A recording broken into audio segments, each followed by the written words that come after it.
anigoo gudanaya waajibaadkayga qaran dadkayga iyo dalkayguba ay iga maaragtay igu waajibka ah waxaan doonayaa inaan laba eray ka yidhaahdo jaadka iyo xiriirka uu la yeelan karo fiditaanka xanuunka covid-19 ee maanta caalamka afeeyay xanuunkan wuxuu ka bilaabmay gobol China Wuhan kadibna wuxuu ku faafay daafaha caalamka waxa xambaaray dayuurado iyo gaadiidada kale noocay doonaan ba ahaadeen kadibna markuu tagay dalalkii kale wuxuu noqday xanuunkani xanuun dilaa ah oo aad iyo aad u fida qiyaastii qofkii 3 qof ku dhow saddexdaasina qofkiiba 3 sagaalkaasina qofkiiba 3 muddo koobanna uu aafeyn karo magaalo dhan uu ku koobnaa oo maanta aafeyn karo maanta xanuunkaasi wuxuu kor u dhaafay 2 milyan oo qof inta laga helay waxa si hubaala in inta in ka badan aan la baarin oo ay dhaxyaacayaan caalamka adduunka waxay geeridiisii kor u dhaaftay 150,000 oo qof dilaanimadiisana halka ayaad ka garanaysaa xanuunkani midab iyo diin dhaqan iyo dhaqaale midna male waa loo sameeyay bahda bini aadamku xanuunkan waxa dhaqan u ah inuu wax ku fidiyo meel dhow oo kooban waa in qofka hindisadu gaari kartaa waa in qofku qufaca candhuuftiisu gaari kartaa waa in meel qof xanuunsan taabtay ku hindisay qofka kale uu taabtaa oo sidaas ugu yimaadaa ma aha xanuun dabayl qaadi karto meel fog ay gaarsiin karto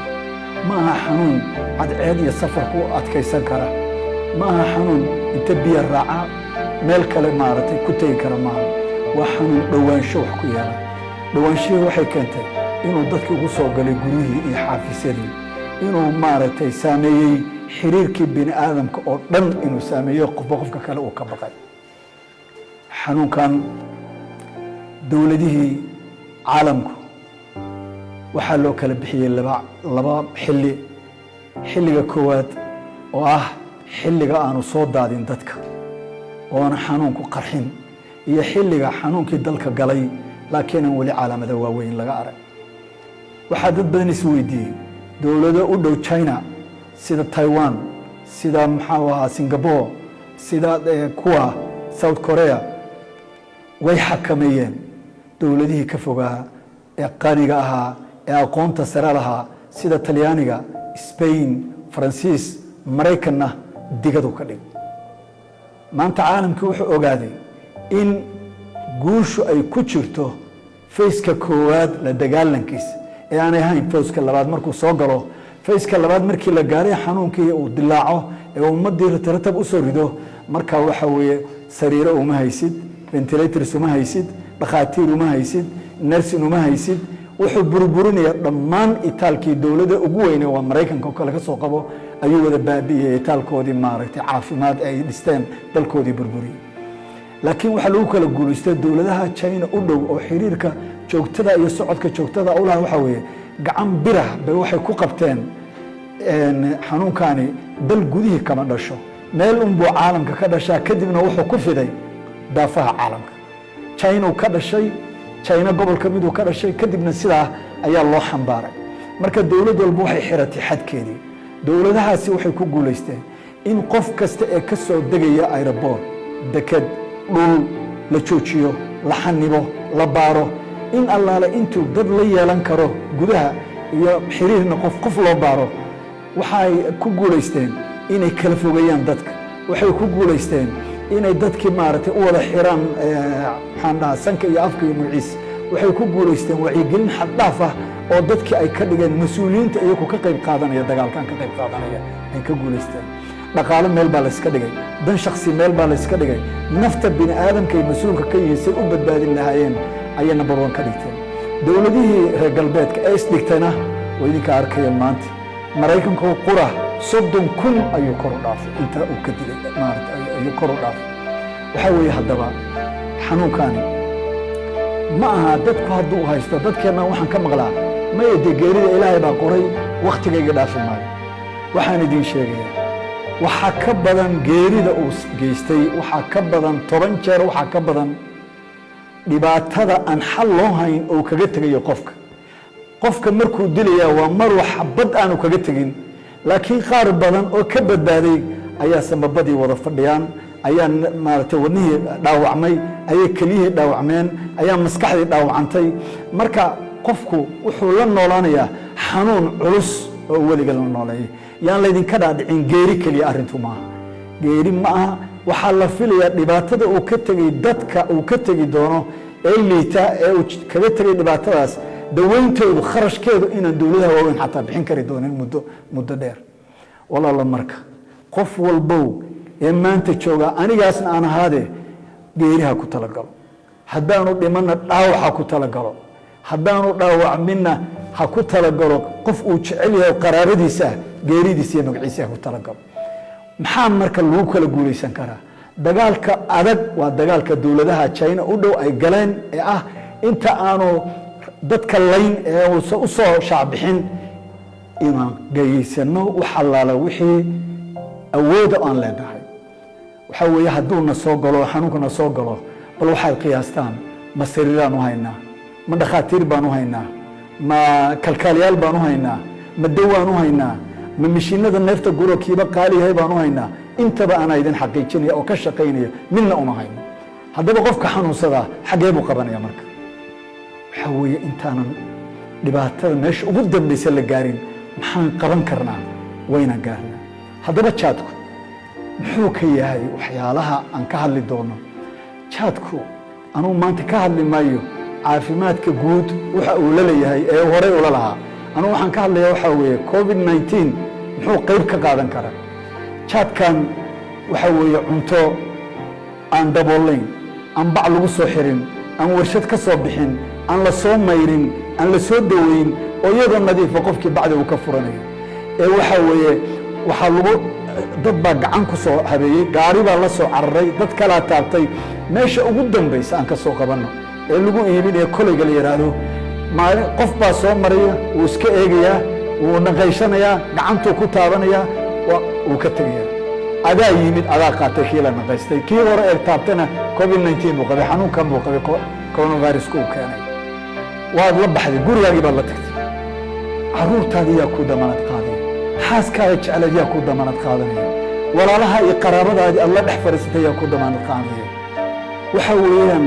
ibtilo aad ku fidinaysid qoyskaagii, dadkaagii, saaxiibadaaba la fadhiisateen, mafrish baa fadhiisatay, yaa ku damaana qaadaya mid idinka midi inaanu dushiisa saarnayn xanuunka aan la soo taaban.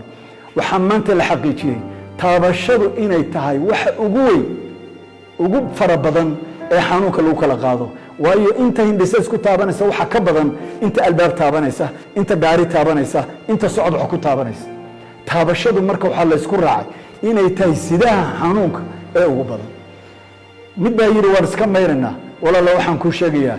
gacmaha biyaha markii lagu mayro sidaad ku cuntay cunto marka dufankii miyay kaa baabi'in kartaa? waa maya. xanuunkan waxa kaa tirtiri kara oo dili kara oo qura waa biyo saabuun ay wadato wey. marka jaadka saabuun baa ku mayraysa, kuma mayri kartid. naftaada u baq, nafta xaaskaaga u baq, nafta ubadkaaga u baq, nafta maaragtay dalkaaga iyo dadkaa jecesha u baq. maantayto mas-uuliyadda ugu culus aan kaga bixi karnaa dalka waxa weeye qof kastoo naga midii inuu mas-uul noqdo, qof kastoo naga midii inuu mas-uul noqdo. waxaan idiin xaqiijinayaa inan intaas oo goob oo uu soo maray ee la taataabtay inaanay dhici karin inaan xabad qurana aanu taaban qof xanuunka qaba. xanuunka adigu waxaa u taqaanaa kan qufaca lagu sheegayo, kan xumadda lagu sheegayo, kan hindhisada lagu sheegayo. waxaa la soo xaqiijiyey 14 casho hore ee aan xanuunku xataa muuqan qaar ka midii inay xanuunka sii fidin karaan. xukuumaddaa soo hartay haddii ay yidhaahdeen dhaqaalaa naga soo gala, canshuur baa naga soo gashay. madaxweyne waxaa kula hadlaya anigu waxaan ku haystaa takhasus, 2 takhasus oo ay yar tahay qof Soomaali ah ama Somalilander inay haystaan. dalka Ireland Dublin baan 2 takhasusba ka soo qaatay. ilaahay mahada ka gaartay cabdiraxiim caabi faarax ayaa koorsigaa iga bixiyey sannaday igu qaadatay mid waxaa la dhahaa tropical medicine midna waxaa la dhahaa international health labaduba waxay nala soo baray xanuunada lamida covid-19 ee caalamka ku faafa sidee looga hortagaa sidee gacan looga qabtaa waxaa weeye berigaan jabhadda ahayn berigaan aan dibadda maraynay ayaa qorshaha ahaa inaan hay-adaha u shaqeeyo caalamka aawadooda u bartay inaan maanta dalkayga uga faa'iiday wey qaado talada waxaa kula hadlaya nin waayeela oo dowladdii maxamed siyaad barre ahaa wasiir ku-xigeenka u qaabilsanaa xanuunada faafa sida viruskan oo kale anaa mas-uulka ugu weynahaa min hargeysa ilaa kismaayo xanuunada faafa aniga ahaa khibradda intaa leeg maygu aamini kari weyda madaxweyne haddaan ku idhaahdo jaadka korkiisa wuu saaran yahay jeermisku miyaadan ka naxi karin qofka aad u tahay aabbe qofka aad u tahay walaal yaase kuu xaqiijiyey inaanu adiga kuu soo gelayn marka dambe saan anugu iyo adigu liiska geeridan ku jirnaa ku talagal haddaan ka badbaadnana liiska dhaawacaan ku jirnaa haddaan ka badbaadnana qaraabadana geeri iyo nolol ku jirta madaxweyne waa inaan mas-uuliyad culus saarnaa madaxweyne miyaan waxaan laga naxa ahayn in guddiga wacyigelintu ay gacmaha mayra sanka xirta waxaan yeela ay ka baqeen ama ka xishoodeen xurumada jaadku leeyahay inay ku daraan wacyigelinta haddaanan joojin karin madaxweyne waxaan kaa codsanaya wacyigelinta ku dar qofku isagu haysdilo laakiin qofku muxuu isdilaa wuxuu galaafanaya qof walbaba ummadii kalu galaafanaya mushkiladaani maaha mushkilo waaraysa waa mushkilo 40 casho gudahood laga yaabo dabayshaas inay na dhaafto siday dalal kale u dhaafayso maaha mushkilo weligaa jooji ah waa 40 casho 40 casho waan xambaari karnaa intaas uu saameyn karo dhaqaalahooda wadaadada ganacsatada madaxweyne shiri sakadii soomkii ayaa taagan maxaa diidan in nala ka qaado lacag maxaa diidan lacagta in raashin lagu soo gado ilaa arrimo way sii xumaan doonaane inaan haysano kaydkeennii bilo dalkan ku filaa maxaa diidan inteena jilicsan sakada lacagteeda in laga gaarsiiyo raashin iyo wax loo qaybiyo dadkii loo qaybiyo aabbihii ummadaata nacaybkuuma lihi ya waxaan maantayto kuu sheegayaa inay doqonnimo tahay shaksi kasta oo somalilan jooga maantayto inuu siyaasad iyo mucaaradnimo iyo arrimo kale iyo dhexdeen ay ka furmaan maanta dalku dagaal buu ku jiraa dagaalkaana afafaafkiisii baan maraynaa midku nacab iyo midku jecelba waxaan kula talin lahaa ya oo aan anigu ugu horeeyo waxaan kula talin lahaa in lagugu dabafaylo ee adiguna waanada qaado madaxweyne dadkaagu weeye dadkaad dhowaan ku arki doontid xabaalo fara badan ilaahay naguma keenin haddii taladu naga xumaato waa dadkaagii madaxweyne isweydii u yarbahda caafimaadka maxaad haysaan mishiinka neefta imisaa haysaan dhe markuu soo rito oo uu maalin walba soo daadinayo 100 qof ee neef u baahan xageed ka keenaysa madaxweyne dagaalkaagu waa inta hore madaxweyne dagaalkaagu waa fayska hore dowladaha talyaaniga iyo maraykanka ka khibrad qaado ee awoodoodii maarta xakamin kari waayo ta kale waxaa dagaalka madaxweyne kuu diyaara taladaada ogol awaamiirtaada ogol lacagtooda ogol siaan maalinta dhowta ka dhegaysanayay karaamada iyo sharafta ay hortaada ka muujiyeen inta ka ganacsata jaadka waayo waxay muujiyeen laxajeclo dadkooda waxay muujiyeen maanta oo kale inaan ahayn maalintii ay eegi lahaayeen maxaan helnaa marka iyakii baa kuula diyaara ganacsatada waxaan leeyahay iyo shuyuukhda waxaan leeyahay maantayto jeebka fura diyaar baan idinla nahay ururiya lacagta masaakiinta aan u wada kacno anigu maanta laga bilaabo ilaa xanuunka uu soconayo tigidkayga hadduu 40 20 baan ka dhigay maanta laga bilaabo qof kastoo dambe ay imaanaya ka qaadan maayo haddii 20 ku khasab noqotona waa deynaya marka dambe waxaan idin leeyahay marka aan qof wada noqono aan meel wada noqono aan u wada kacno guddiga ka hortaga xanuunka covid-19 talooyinkay xambaarsan yihiin waa talooyin wada wanaagsan waa talooyin aqoon ku dhisan waa talooyin ummadda haddaan rabno inaan badbaadno aan tahay inaan wada qaadano aniguna kuma ahi laakiin hadda guddiga ka mid maahay aqoonna waanu leeyahay inaan dalkayga ka xasto inaan dalkayga ka gaabiyo maantoo kale dagaalka waxaa weeye saas ay u kaliftay inaan dagaalka aan qaybteeda ka qaato joojinna maayo inta uu dagaalkaasi socdo inaan qaybteeda ka qaato haddii laga xishoonayo jaad oo anigu maxaan uga xishoon waayo wassalaamu calaykum waraxmatullahi wabarakatu